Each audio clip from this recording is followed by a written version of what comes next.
1, 2, 1, 2, 3.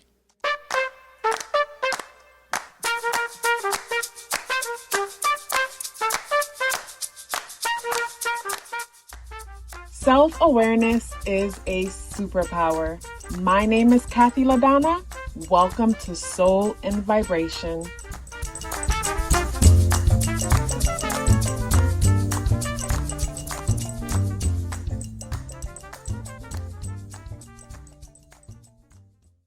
Even when the number 7 feels rejected, it is hard for others to know unless you and the number 7 are like this.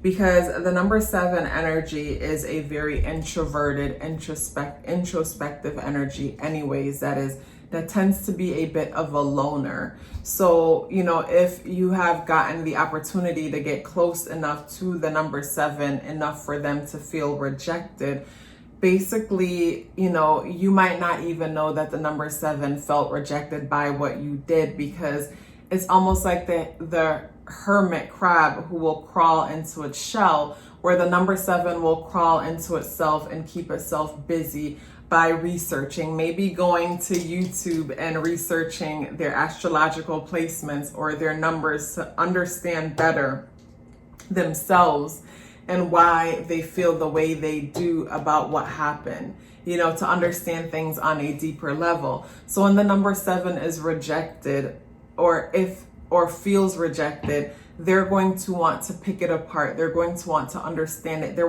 going to want to dive deeper in the why. Maybe it's like a psychologist. Dive deeper in the why of the person, dive deeper in the why of themselves, and understand why is this happening. Like I mentioned in other videos, some of the downside of our constant researching is that some of us will research and never take the time to apply to our lives what it is that we're researching. So as we're researching and trying to understand ourselves better or understand others better as to why they do what they do, it's important for us to apply that and at the same time have empathy, in the sense that if we're learning more and more about why people do what they do, then we're also learning that basically when you know better, you do better. So when people don't do better, they obviously don't know better. And when I say that, you have to basically, you'll say, yeah, they know exactly what they're doing. And if that's what you think, then you don't understand what I'm trying to say.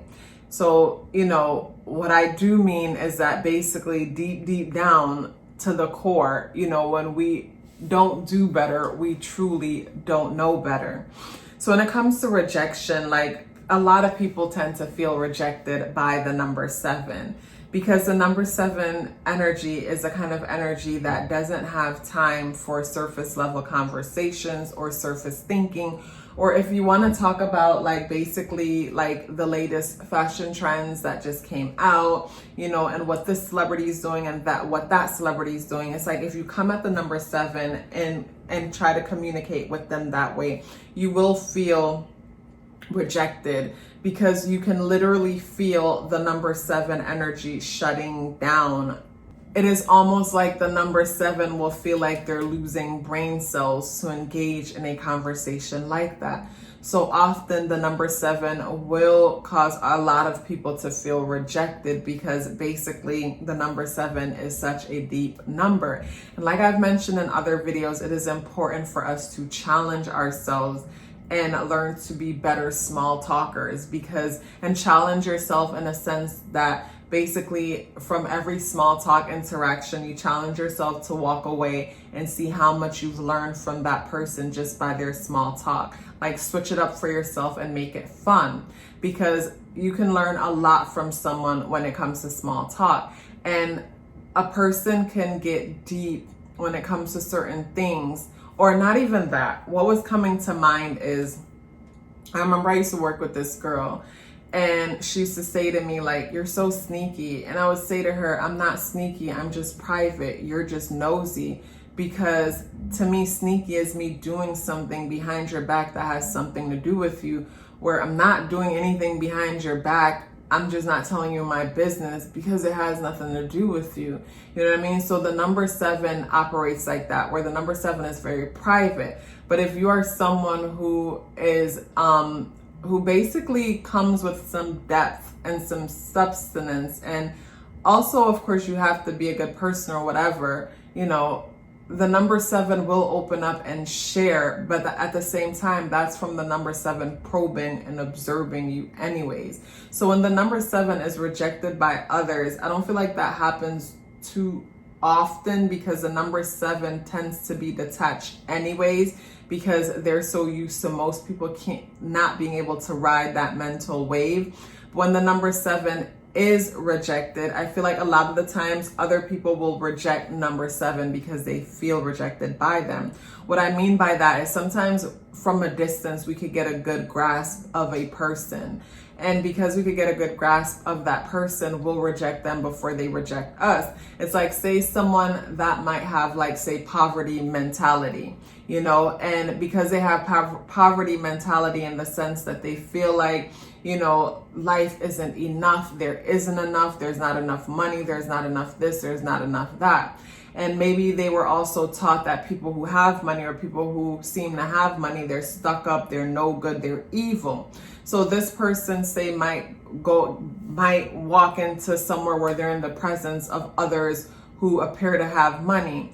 And because this person has a limiting way of seeing themselves and seeing things, they might just shut down and just act like they don't want to have anything to do with the people in the room who appear to have something to do with money, because in their mind, they're just going to reject me anyway, so might as well I reject them. So I feel like that happens a lot with the number 7, where people will see them and think that the number 7 is sizing them up or judging them, because the number 7 has such a very quiet and observing way about them.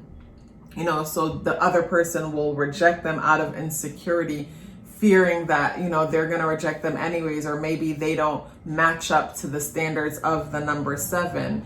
And when it comes to, like, basically how the number 7 rejects people, the number 7 will reject someone again by just shutting down, like by not having much to say. You know, like, you know, you might be in their presence and they'll, you know, say good morning or say good afternoon, or, you know, politely greet you, but basically not have too much to add. Like, you know, you're working with someone and you say what needs to be said, but you don't really talk about anything else outside of that. And keep in mind, I'm specifically talking only to the number 7 energy. In case someone's like, well, I'm a 7 and I'm not like that. Yeah, you might have strong 6 in your chart, you know, whether your month, day, year, or whatever, or in your birthday or whatever, or other numbers that causes you to be more social and community oriented. But dealing with the number 7 energy just by itself, the number 7 energy also, to me, similar to Scorpio and Aquarian energy, already feels like the outcast and the black sheep, because they think so differently from everyone else. So because you know you think differently, and it takes a lot for other people to understand where you're coming from, sometimes we'll reject ourselves in the sense that assume that people are going to reject us, so we come off a certain way when that's not the case. And like I've mentioned in other videos, it is super important for us to, you know, basically be open to people and not just assume that they're going to reject us, because sometimes that person is just like us and they're better at, you know, they're better with a presentation that fits into the physical world, because they themselves know that if they present themselves exactly how they would like, they would be rejected. And, you know, it goes to that saying, rejection is the creator's protection, because in situations where the number 7 does feel rejected, and again, the number 7 could feel rejected on a day-to-day basis because they feel like they don't fit in, or because they would like to have deeper conversations and they can't, or they'll try to start a conversation and someone will dismiss it for something surface. Like, you know, that is a form of rejection.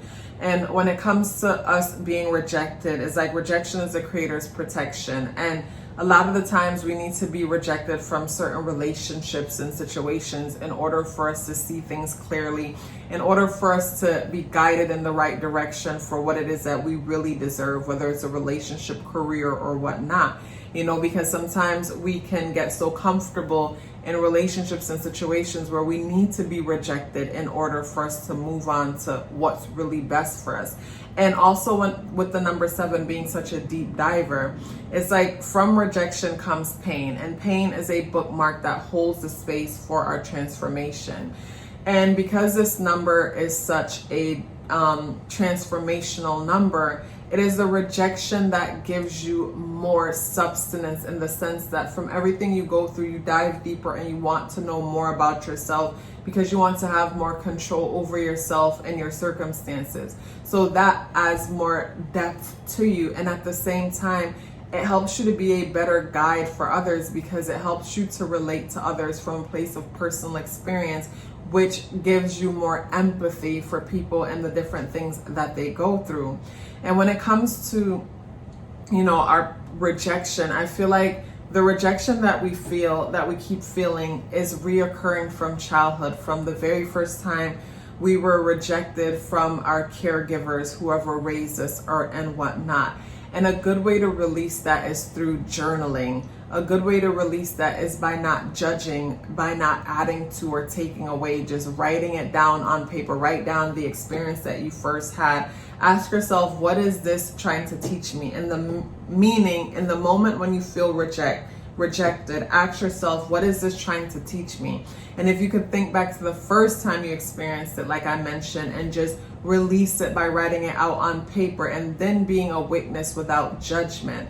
It's like the more we become a witness without judgment, the less this thing has power over us, the less intense the emotion is whenever it happens, you know? So it's super important to be a witness without judgment, and know that our pain, our rejection, all of that has everything to do with our purpose. That's what helps us to niche down when it comes to whatever it is that we're doing. That's what fuels us and motivates us to keep going every day whenever we're working towards something, you know, with something that has a strong cause, because we're coming from a place of personal experience.